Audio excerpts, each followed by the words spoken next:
ঢাকা বিশ্ববিদ্যালয়। ঢাকা বিশ্ববিদ্যালয়ের প্রতিষ্ঠা ব্রিটিশ ভারতের রাজনৈতিক ও সামাজিক প্রেক্ষাপটের সঙ্গে গভীরভাবে জড়িত।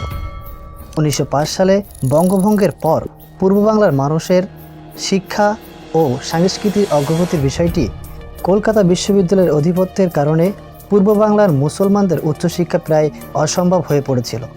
এই বৈষম্য দূর করতে ব্রিটিশ সরকার পূর্ববঙ্গে একটি নতুন বিশ্ববিদ্যালয় প্রতিষ্ঠার সিদ্ধান্ত নেন। চলুন বিস্তারিত জানার চেষ্টা করি।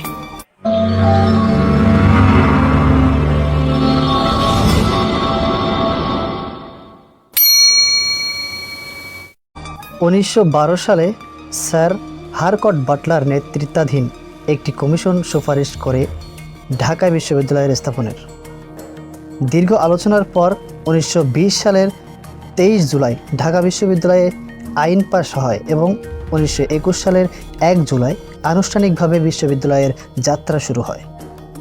প্রথম দিকে বিশ্ববিদ্যালয়ের মাত্র 3টি অনুষদ, কলা, বিজ্ঞান ও আইন এবং 12টি বিভাগ ছিল। শিক্ষক সংখ্যা ছিল 60 জন আর শিক্ষার্থীর সংখ্যা ছিল মাত্র 877 জন। প্রশাসনিক প্রধান ছিলেন প্রথম উপাচার্য স্যার ফিলিপ জোসেফ হার্টস।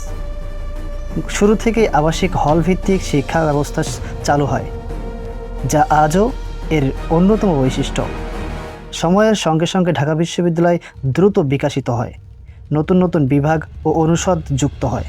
বর্তমানে এখন রয়েছে 8টি অনুষদ, 13টি ইনস্টিটিউট, 80টিরও বেশি বিভাগ, 20টিরও বেশি আবাসিক হল ও ছাত্রছাত্রীদের জন্য কেন্দ্রীয় আবাসিক সুবিধা।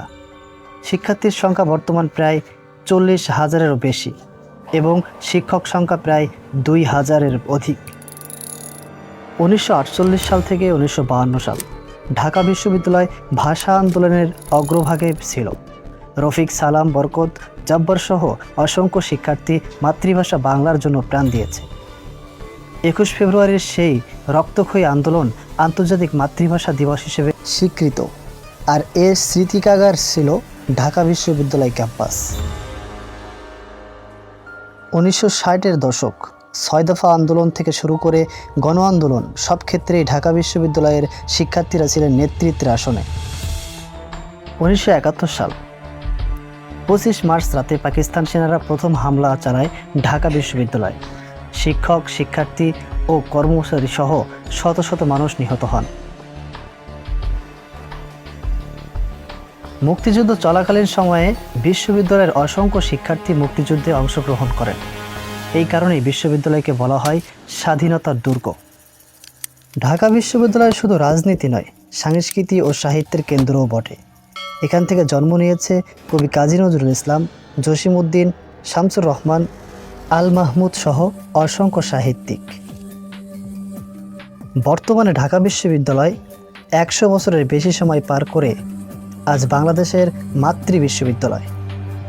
বর্তমানে এখানে শিক্ষার্থীর সংখ্যা 40,000 ছাড়িয়েছে, শিক্ষক প্রায় 2,000 এবং প্রতিদিন নতুন নতুন গবেষণা চলছে। বিশ্ববিদ্যালয়টি দক্ষিণ এশিয়ার মধ্যে অন্যতম সুনামধন্য প্রতিষ্ঠান হিসেবে স্বীকৃতি পেয়েছে। ঢাকা বিশ্ববিদ্যালয় কেবল একটি শিক্ষা প্রতিষ্ঠান নয়, এটি বাংলাদেশের ইতিহাস, সংস্কৃতি, রাজনীতি ও অগ্রগতির প্রতীক। ভাষা আন্দোলন থেকে শুরু করে মুক্তিযুদ্ধ এবং আজকের জ্ঞান বিজ্ঞান গবেষণা, সব কিছুতেই এই বিশ্ববিদ্যালয়ের অবদান অগ্রগণ্য। শতবর্ষী এই শিক্ষাঙ্গন ভবিষ্যতেও মুক্তিচিন্তা, গণতন্ত্র, জ্ঞান চর্চা ও নেতৃত্ব তৈরির আলো ছড়াতে থাকবে। আজ এ পর্যন্তই। ভিডিওটি ভালো লাগলে অবশ্যই লাইক, কমেন্ট, শেয়ার করতে ভুলবেন না এবং আমাদের চ্যানেলে নতুন হয়ে থাকলে অবশ্যই একটি সাবস্ক্রাইব করবেন। ধন্যবাদ।